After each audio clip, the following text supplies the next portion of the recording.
Hello my dear students, welcome to digital ventures. इस class में बात करने वाले हैं एक बहुत बेहतरीन छोटे से कॉन्सेप्ट की, और वो होगा रेसिप्रोकल प्रोनाउन। अक्सर बच्चे कंफ्यूज हो जाते हैं रेसिप्रोकल प्रोनाउन के यूजेस में।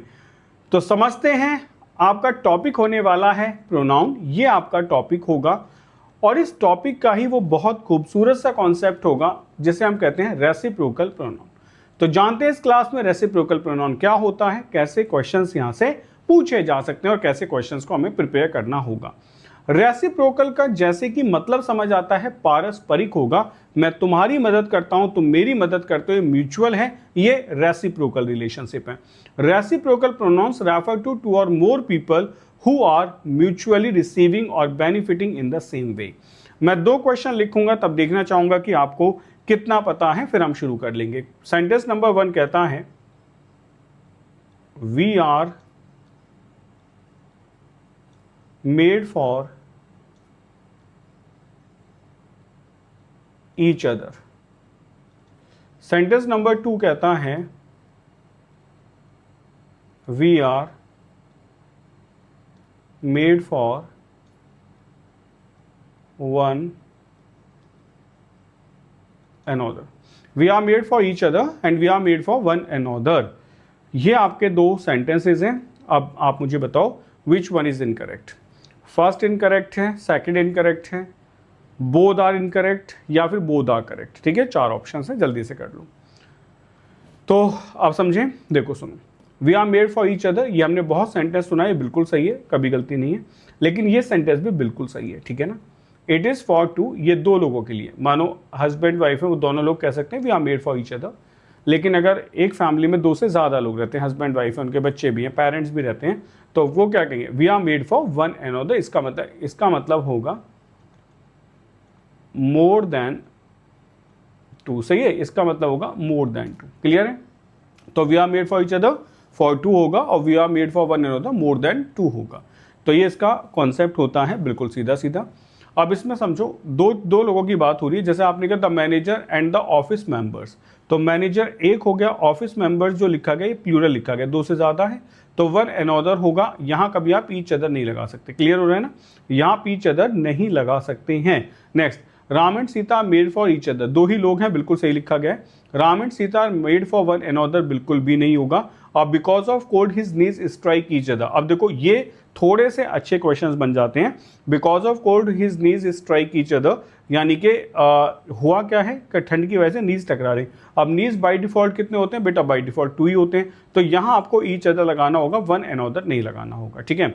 अब यहाँ एक छोटा सा मैं क्वेश्चन लिखूंगा, देखता हूँ कि आप में से कितने बच्चे उस क्वेश्चन का आंसर दे पाएंगे। ठीक, देखो सेंटेंस है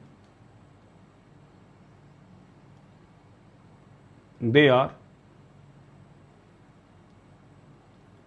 watching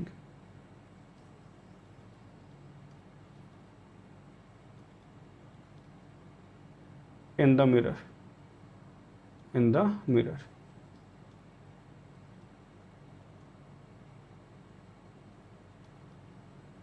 each other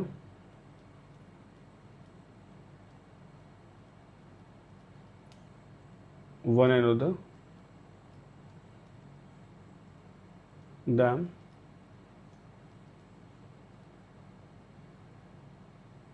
themselves. They are watching in the mirror. So आप बताइए अब क्या आंसर होना चाहिए इसका, सोच समझ के आंसर देंगे। देखो जब हम कहते हैं they are watching in the mirror, ठीक है ना, तो हमें लगता है ईच अदर वन अनदर चल रहा है, तो ये आंसर होगा।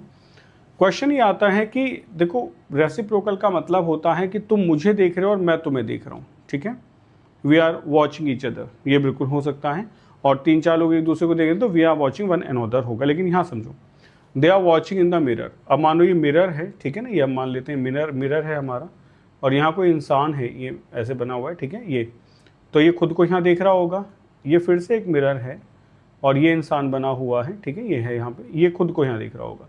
इसका मतलब कुछ ऐसा लग रहा है ना कि ये खुद को मिरर में देख रहे हैं, ऐसा नहीं है कि ये मिरर के अंदर से उसको और वो मिरर के अंदर से मुझे देख रहा है। क्लियर हो गया। तो they are watching, correct answer होगा बेटा themselves, they are watching themselves in the mirror, कि वो एक दूसरे को नहीं देख रहे हैं, वो खुद को मिरर में देख रहे हैं।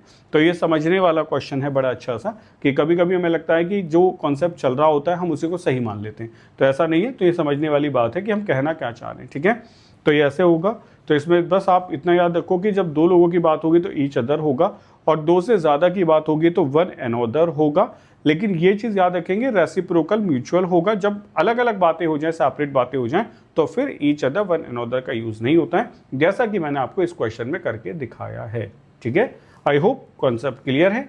छोटा कॉन्सेप्ट था, कोई दिक्कत नहीं है, सभी को समझ आ गया होगा। सो ये था आज का आपका बड़ा क्रिस्पी सा बढ़िया सा कॉन्सेप्ट। तो मिलते हैं नेक्स्ट क्लास में। Till then take care, bye bye, जय हिंद।